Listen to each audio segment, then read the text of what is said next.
Hey, sounds like the cat's out of the bag. You have found Allegiant WebWise, where for you web agencies, we discuss the business of being a web business. Good afternoon, or good evening, or good morning, wherever you are in the world, and welcome back to the Allegiant WebWise podcast. And we're here today to talk about goal setting and planning for the year. Now, I know some of you might already have done this because we're a little bit further into January, but actually for those of you who are a bit like us in the room here and are a bit slow off the mark with your yearly planning, this one will be a good episode for you, because we've just actually, right before we did this podcast, we sat down and we did it for Allegiant, so it's fresh in our minds, and we're going to start talking about what we did and what we were thinking and how it might help you. So to kick off, let's start thinking of what are we doing for the year? What is the big picture? And what would you suggest, Martin? What would you suggest you would start with when you're setting out for doing these kind of things? So for me, it's about looking at a year in advance. So this is 2024 as we're recording. So this stage in 2025, where would I like the business to be? And then breaking that down into smaller chunks and taking into consideration, my own personal things I want to achieve, and obviously what's the business environment that we're working in. So that's high level my approach to this. Nice. Mike, do you have anything to add to that? No, pretty much a similar sort of situation, really. And I think I tend to look at my goals actually before a year starts. So the back end of December, I start to think about what's going to happen in 2024. What do I want 2024 to look like? And then I start to set out some short-term goals, and then where do I want it to be next December? And actually, I also do that by reviewing where I've come from as well.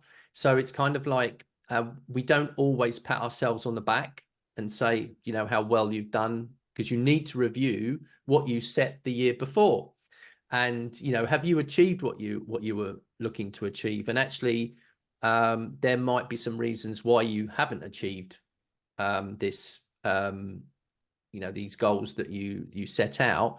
But you might have achieved other things, because sometimes we all get seduced by something that's bright and glowing during the course of the year. That might be a new app or a new piece of software, or let's just say ChatGPT is released for the first time and you haven't seen that before, and that could be something that would work really well for you. So some of those goals that you set out at the beginning of the year, you need to be able to allow yourself a little bit of breathing room within those goals, and you might have something else that you've added in there in the meantime. Yeah, that's really good. It's a good question. So a good point, sorry, that actually, like, you start off with these ideas and you have these aspirations that you want to do in the beginning, but then life happens or something new technologically comes out. So is it really worth it, making these goals? It's a really good point, isn't it? I suppose the analogy is, you set off on a journey. If you haven't decided where you're going to go to, then A, you'll never know whether you get there, and B, you don't even know if you're on the right route. So, you're up in Scotland. I set off. I haven't even bothered looking at the map. I could find myself down in Kent. So I think, it does make, at least have that plan of where you're going to go and roughly how you think you're going to get there. Like you said, I mean, you may find that on the way, you're like, okay, well, actually, something's happened. I now need to take a detour. But if you don't know where you're going, you'll never know when you get there. It's structure, isn't it? It's structure around your business. And first and foremost, your business is built on the need to be able to service your existing clientele and take on new clientele. So one of your specific planning objectives, your business objectives, might be to get more SEO clients, get more web design clients. So then you need to have some structure and some planning about how you're going to go about that. Yeah, and so in terms of what we did with Allegiant, and we're thinking about what it is, do we want to share with people like what we were thinking? What were our thoughts about where we want to be in a year's time? Yes, we do. We do want to share that, because otherwise this podcast would be kind of dull, wouldn't it? I mean, for us, so as I think, people who listened to us before know, we've all got our own businesses, but we've got Allegiant as well. And for Allegiant, we want to be able to work more closely together, to be able to see how we can actually build pipelines for the business, how we can help each other and other people out with the business. And therefore, what we've been talking about is how do we make sure that we've got a synergy between the three of us. We've got systems between us across, and not just us, but us as directors and the rest of the business that we have. And so we've been talking about that, and we've been talking about what are the key areas that we want to focus on. Yeah, so for those of you that are first-time visitors to our podcast, you can catch us on allegiantweb.com. That is our website. And so if you ever want to make contact with us, and then you can do that. And I think that's important to understand that, you have your own portfolio of work, but also that you're looking to make sure that you're all aligned. That when Martin's used the word synergy, but being aligned with each other, having when do you regularly speak to each other? Are you just doing, are you doing things that are more knee-jerk, or are you doing things that are more planning related? So any work that we get that comes into our business, we always have our own planning meetings. So you need to be able to set your week out to be able to do some of these things. So absolutely, all of the things that you just said about this ability to be able to share tools, sharing tools, and making sure that you're keeping your costs down, because that could be one of the objectives that comes out of these. But don't forget, we're trying to be smart about these sorts of things as well. So it's not just about saying, well, in a year's time, we want to be in this position. We're trying to get there in a smart way. So you're not going out and going, well, if we're going to be doing SEO, we need to go out and buy all of the most expensive tools that are available on the market. And away we go. That's going to solve the problem. No, what's your initial problem? It could be that you haven't got enough customers coming through the door, or you haven't got your standard operating procedures set up. Any of those things that will help you achieve those smart goals that you're going to have within your business objectives. And the other part that we've been really talking a lot about recently is about capacity building for each of us, because we do have our own businesses as well as Allegiant, and capacity building is a really important point when you're trying to grow, isn't it? You get to that point where if you want to take things to the next level, you've got to somehow build that capacity, and either you're throwing money at it, or you're finding other outlets to support you as you grow. And so we've been planning a lot around that, and how can we do that? How can we support ourselves? How can we support other businesses? How can we help you guys out there as you're if you're looking to increase your capacity, what does that look like for you and for us as well? So yeah, we discussed that, Gill, didn't we, in episode 2 of the podcast? So today is episode 5. So if you want to go back and look at episode 2, and when we talked about growing a web business and the dilemma of growing big or staying freelance, those are some of the things that are going to come into your thinking. Yeah, absolutely. So we've got our big picture, we've got our big goal, we know where we want to be in the next year. What are we going to do next? We're going to go quiet. We're going to have a right good think. That's what we're going to do.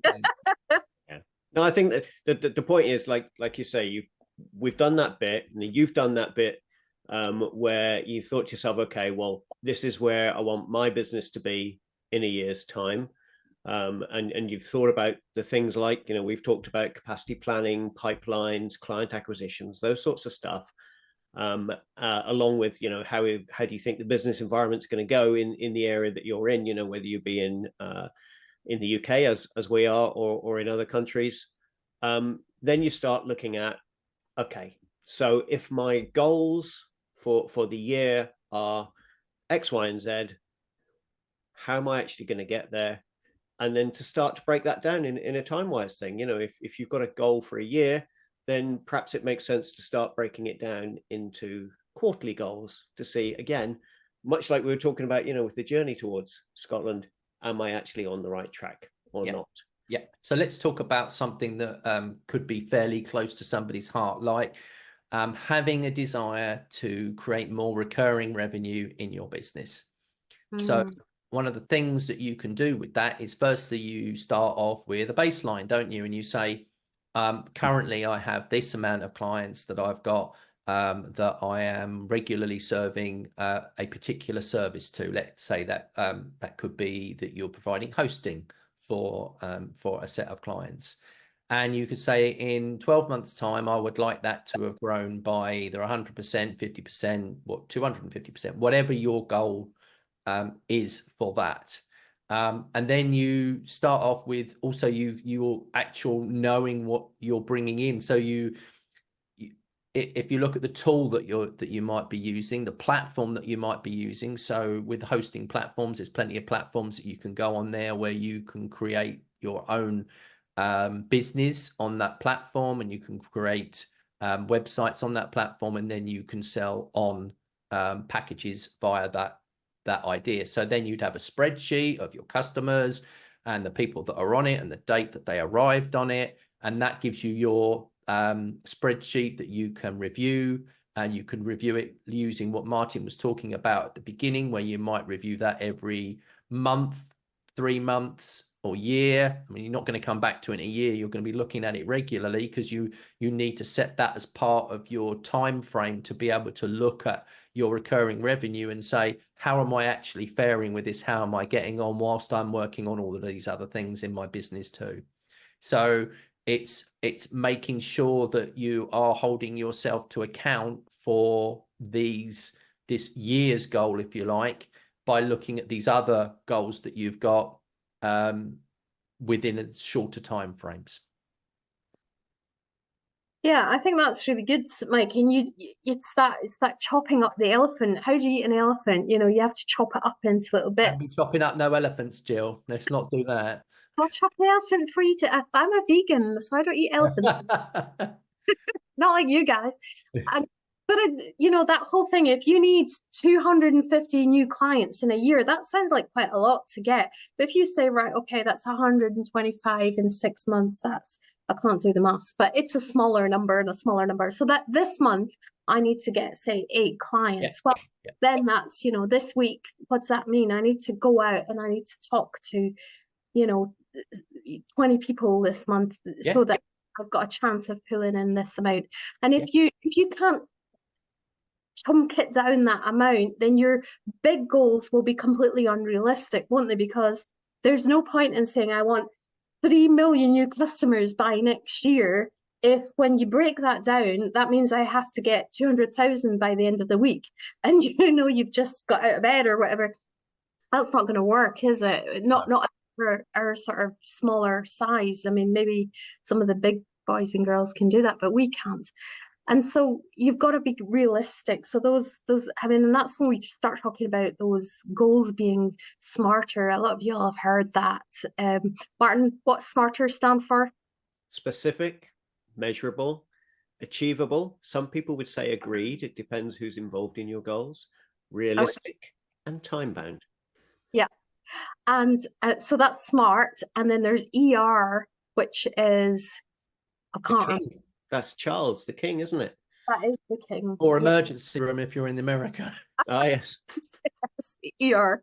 Anyway, the realistic one is what I'm trying to talk about right now, because that's actually really important, that it is realistic, that you can do it within the time that you're setting, which if you're setting it for a year, that is a year. And there is this saying that we always overestimate what we can do in 5 years and underestimate what we can do in a year, which is interesting. Did I say that the right way around? Yes, I did, didn't I? Or did it goes along with under promise and over deliver, which is kind of like, you know, saying you can do certain things and then actually delivering more than what you said you could. So that's where you're talking about, Jill, with realism, isn't it? And it's just saying, look, you know, if you're if you're growing your agency and you're growing your agency to, 20, 30, 40, 50 people, there's a different level of expectation there. If you're solo and you're running your own business and you may be doing some outsourcing, then there's a little bit of different expectation there as well. So it's just setting realistic objectives around these goals that you've set yourself, and then you're not going to end up, when you get to your end of year, having this massive disappointment that you've failed to deliver on it, because you've actually been reasonable about what you're looking to expect. But equally, there might be a pressure that's applied to this, and pressure is always good with people.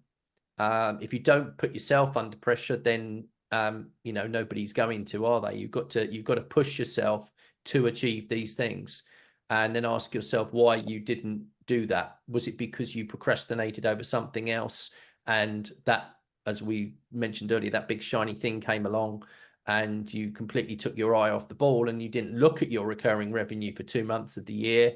Hence the fact that your goal of having 8 new clients a month turned into 0 for those 2 months because you got sidetracked with something else. So it's just having that understanding, and then saying, well, actually, I might not have achieved that for 2 months of the year, but actually I onboarded 42 clients last year to my hosting plan. And whilst that wasn't the objective that I wanted at the beginning of the year, that's 42 that I had at the beginning of 2024. I'm glad you picked up on that at the end there, Mike, because you mentioned about looking at results and thinking, oh, I'm disappointed or I failed because I haven't hit my targets. Yeah. But I think it's important when if you haven't made a target, to do exactly why, analyze why is that. And it may not be because it's something that you failed at, there could be other factors, but it's a useful learning opportunity, isn't it? To go, okay, well, either my actual target setting isn't very good in the first place, or do you know what? By looking at that, I've suddenly realized that, we need to do this, or, we need to move in a different direction. The whole point is, and I think Americans are really good at this, is learning from failure to go again. And not treat it as a bad thing, treat it as a potential positive outcome. Yeah, if you don't do, you're never going to know, are you? Yeah. You've got to dip your toes in the water, and to use another American, you've got to be a yes man. Jim Carrey in his film, he just kept saying yes to everything, and look where it led him. All right, it might have not always been great, but it's kind of just sort of saying, look, unless I'm prepared to try, I'm not going to know. And there is an element of sticking your finger into the wind and saying, well, I don't know which way I'm going to go, but I'm going to dip my toes in the sand. I'm going to say, this is where I want to be at the end of this year.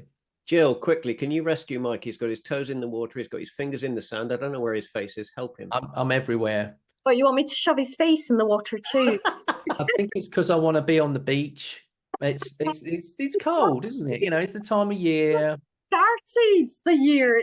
Take me to the beach. Enthusiastic about our goal. Cocktails, sunshine. Oh, stop it.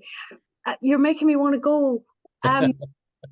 Yeah, I lost the thread there. Yeah, I was going to say, just briefly, at the end of this, all these things are great, and we want to have somebody that's going to keep us accountable. It's going to keep us on that path as we go. And we're really lucky because in Allegiant we've got each other and we're all pretty motivated. And if one of us is feeling a bit, then the others will come along and go, oh, here's a kick up the jacksie for this, and we can do that. But I know not everybody has that, and if you don't, then actually it's really important that you find somebody, either an accountability partner, a coach, or somebody, just to chat with every so often. And if you don't have anybody and you can't think of anybody, then drop us a line and we'll work something out for you, because we want to help you. We want to help you achieve your goals at the end of the day. So we're gonna wrap up now because we've talked to you long enough. But let's just have some final thoughts about goal setting and what's going to happen in 2024. Martin, what do you think? Yeah, I'm really, really excited by this coming year. Mike mentioned ChatGPT. I am absolutely fascinated by AI and all the different tools, not just ChatGPT, that are allowing us and will allow us to do much more than we could have done with the same resources. You know, we talked about growing and more resources, but I actually think it's going to be a year of working smarter, of being able to achieve a lot more with exactly the same resources, because the pace of change is going to be incredible in this year. I'm really looking forward to it. It seems like everything now is driven around AI. It's literally, you can't look at anything without any provider saying, and here's the AI helper. You can just click this and it will sort it all out for you. You can rewrite this piece of text. You can do this, you can change this. And it is exciting. And I've always thought with this that you cannot replace, the human element of it, and that's why it's really important. And it's not some sort of just press one button, next finish, as some people make it out to be. And there's always room in there for skill. But certainly when it comes to sort of thinking about those plans that you might set, you might overachieve because of it.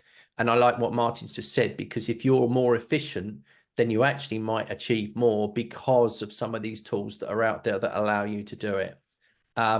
Just be careful with that, because it could also lead you up a situation where you might have some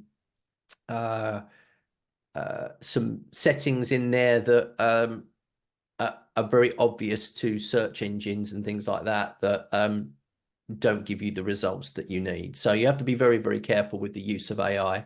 But I certainly think, along with what Martin said, that it can make us more efficient, especially for those that are running much smaller businesses. Brilliant. So there we have it. Be careful you don't overachieve this year, because you might have unintended consequences. You might have loads of money. I think that's, you know what?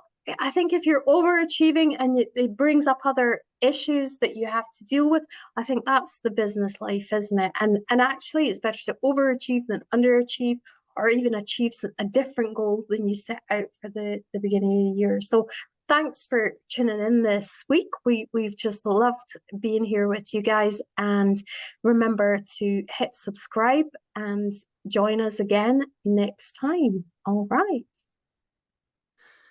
See you guys. Thank you. Bye. Hey guys, before you go, don't forget to hit that subscribe button to make sure you don't miss another episode. Please leave us a like or a review.